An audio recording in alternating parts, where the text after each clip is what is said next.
Hey, it's Frank from 40 Honeybee. I'm dealing with my hive number 1 here today. It's March 24th. It is a gorgeous 22 degrees, which is 72 degrees in Fahrenheit.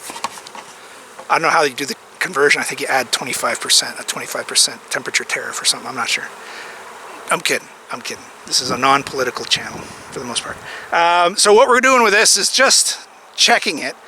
I haven't seen the queen in here yet, but I think there is a marked queen in here. I can't remember. But I want to see if there's signs of a queen, or if I can find the queen, or if the queen is laying. This hive is strictly going to be to make splits off of. So I'm not looking to get any honey. It's a 2-deep box, and it could need a new super very soon. So let's see if the queen is laying. Let's see if she's got room. Let's see if the hive is happy. And thanks for joining me at 40 Honeybee. Okay, so one thing I'll be doing for sure with this hive is a mite treatment. I'm using Apivar this time around. I used Max Quick Strips formic acid. I had 4 hives when I started that treatment, and I ended up with only 2 hives because 2 of my queens either absconded or were killed by the treatment. So I'm going to try and stay away from that. I really like Apivar in the spring anyway, because you're generally not in a rush to add honey supers. So again, primary mission here is just to see if there's a viable queen. If there is, make sure she has enough room, treat, and feed the bees. So this was initially going to be a single box, but because of that mortality, because the mite treatment ended up killing queens, I ended up combining 2 hives into this one. And so I ended up just overwintering it in 2 boxes, just to minimize the amount of change and stress they went through. It did well over winter. I can't say that I have any complaints about it. They ate pretty well. Now this, I got to do something. This is hard candy, which is fine, but it's just a little too high, so it's making the lid stick up and possibly exposing the bees to external stuff, external nastiness. So I'll have to deal with that somehow. Don't know how yet, but let's get in. Let's start looking for a queen here. These bees are so well behaved. Now what I do with 2 boxes like this is just separate the boxes, just to make sure that these frames aren't glued down to the frames below. I made the mistake of not doing that a couple weeks ago, and the first frame I went to pull out, I broke. So now I know the 2 boxes are separated, and so are the frames, so it makes it a lot easier to get them out. There's a little wee pro tip for you. Oh, lots of bees. It looks like there's 10 frames of bees in this top box, so that's a really good sign. Lots of honey here, lots of the sugar that they're just moving into stores, which is perfectly fine.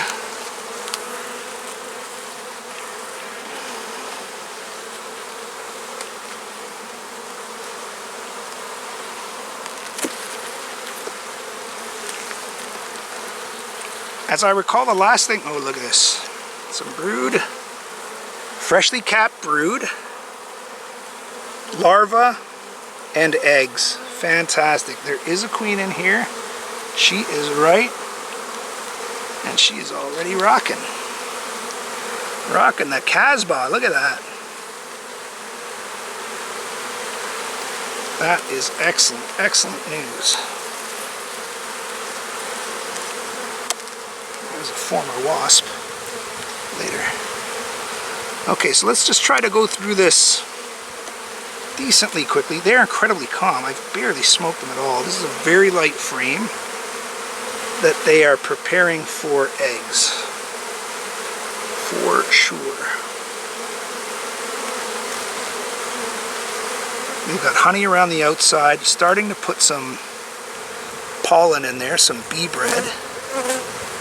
And then I'm sure they're just saying, hey queen, whenever you're ready, babe, fill them up. Let's make bees. That's what I say. I don't know if the queen really says that. More brood, eggs, larvae. Very nice. Not too much honey yet. See how there's barely any honey on these frames? So that's one thing I have to make note of. Now they still do have this sugar, but have to consider whether I want to feed these bees. Now they're about to go into, well, every bee coming in is just covered in pollen. It's amazing. And we really don't have much blossoming yet, much blooming yet, but oh yeah, here's a heavy one. Oh my goodness, look at this. Wall to wall, and she's got some drone, and there's the queen right there. Yeah, she's semi-marked. See her on the right, your left side? Where'd she go? Did she sneak around the other side? Let's see. Queen's got a bit of a green mark on her. She's one that I put in late season. I think after the mite treatment slaughter. Come on, where are you, Queen? Don't make a liar out of me. There she is.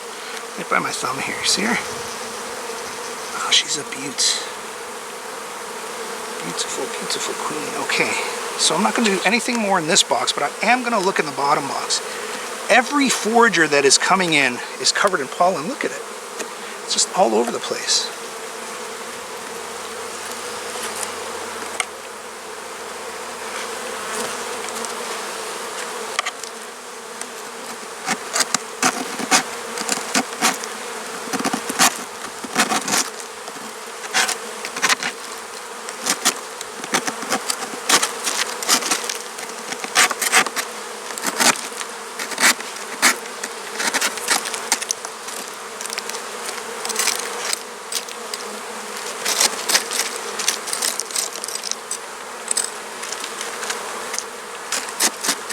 So I'm just trying to lower the level of this sugar. They're eating it, that's for sure. But it's just too high. It sticks up too far. All right. Let's take a look at the bottom box now and see what's happening there. See if maybe we should put the queen in the bottom box. I got the feeling the bottom box is going to have a lot of resources. Now, they're a little light on honey right now. So I may end up feeding this hive. Just really depends on what I see in the bottom box.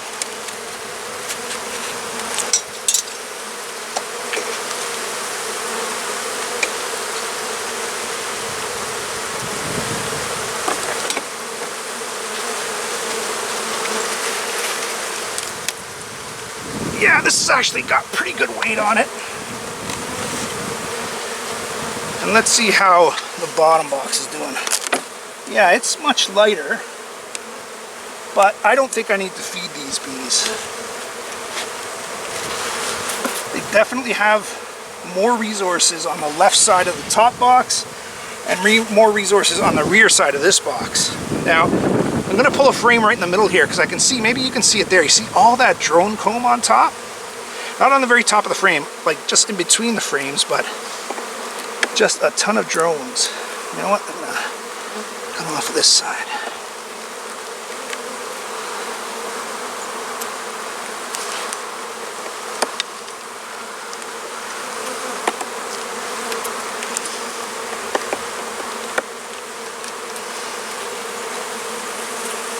Okay. Yeah, a good amount of honey here. You see that? That's good. That's really what we want to see. Just that they have good resources.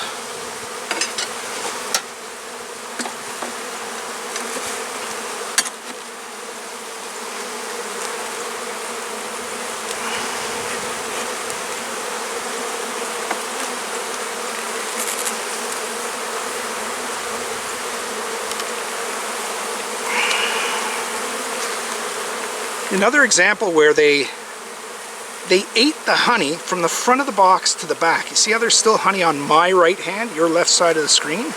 That's how all these frames are.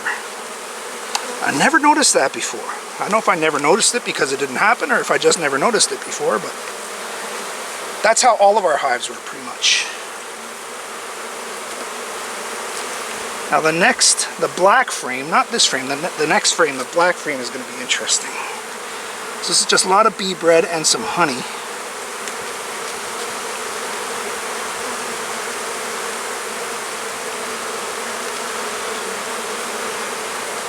Again, I may swap out and put the queen in the bottom box here. Because this is just a better box for expansion. Oh, nice brood on this. Look at that.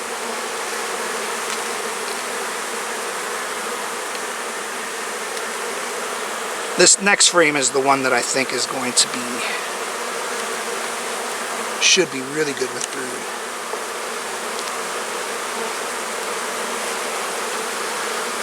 No, it's just ready for her to lay.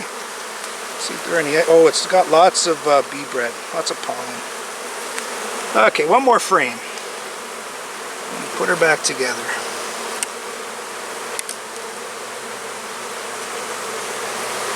Very empty frame.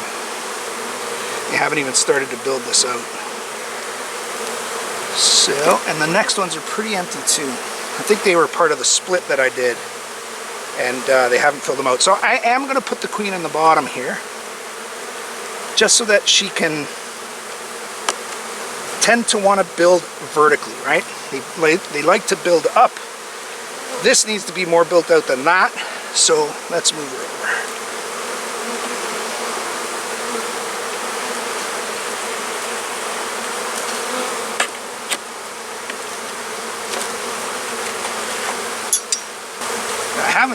I don't think I've even smoked these bees yet. They are so good.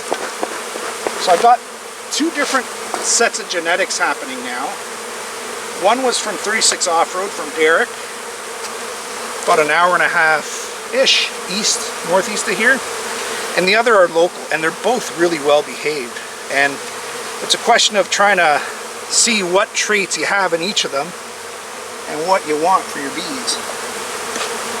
Okay, so just making sure the bottom box is separated from the bottom board, and off it comes now. Yeah, it's okay heavy.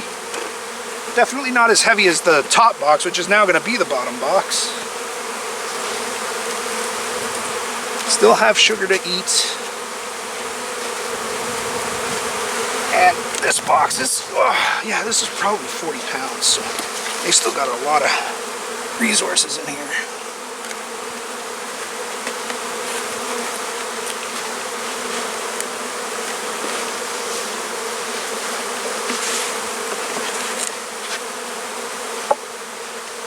How's that look? Pretty even. Look at all the pollen that they're dropping when they land on the landing board. Look at it. Here, I'm going to zoom in for you. You see that? See all the pollen there? Dropping off their feetsies? Hang on.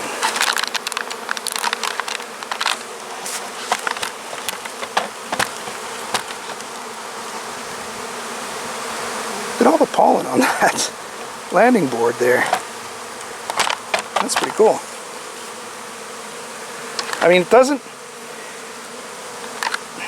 Let me kind of qualify this pollen. I've seen bees dragging quote-unquote pollen from oak sawdust trees, right? And that's not very healthy. That doesn't have all the nutrients that something like a dandelion does, but it gets them bee bread, right? It gets them the carbohydrates that they need for the little ones, for the young bees, right? But now, as soon as we start getting a bloom here, things are going to get a lot better for these bees. And I forgot to put the mite treatment in at the bottom. Okay, wait, I'm going to put the mite treatment in. Talking too much, not. Look what I'm doing.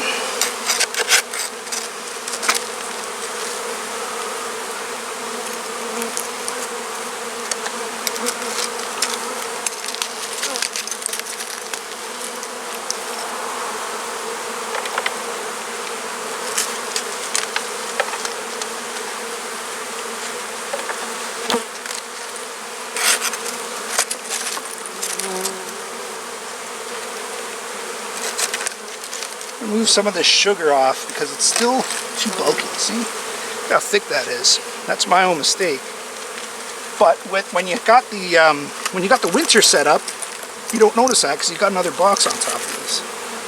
Okay, so let's get some apivar strips in there to deal with mites. Some food on the top, and we're laughing. So here's the apivar. This is the mite treatment that I'm doing. Not doing a mite count because just assuming they have mites. The 42-day treatment, it's chemical, so you're not supposed to have this stuff on when you have your honey supers on because it's not made for human consumption.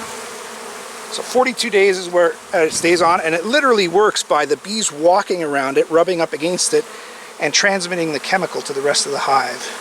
And that is how they kill mites. And the drop, it does not take 42 days to start killing mites. Mites will be dropping tomorrow. Like, there'll be a noticeable mite drop. This stuff is viciously effective.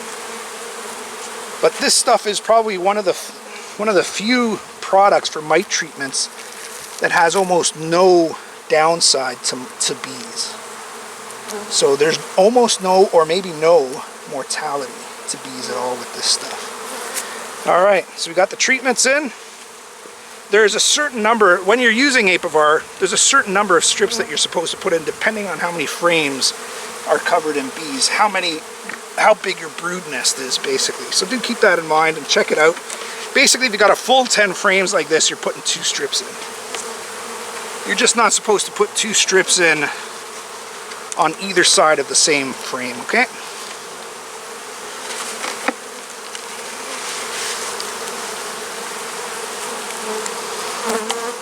All right, so we're gonna feed these guys now, and that's it. You definitely do not want to put any of this pollen patty on top of the chute, on top of the sugar. It's already standing out too much. Okay guys, go on, go on. Go on, good. Thank you. Sorry guys, sorry I squished you there. All right, a little more. Let's put this one over here. Put this one over here. All right. Okay, so that's it for this inspection. This hive is doing really well. It's got brood in it. The queen is laying, and now it's just a question of having her build up the hive, get some brood up into the top box, and then once those drones start hatching, that's sort of when my time frame for doing splits is once the drones start hatching. And I think that's because if you fail at adding a queen, you can always create a new queen on your own. In other words, by the bees, right? But you can't do that, or she can't be fertilized unless there are drones up and flying. So that's the plan. We'll just see how she goes. This is going to be a hive that only is for splits and resources. So thanks for joining me at 40 Honeybee.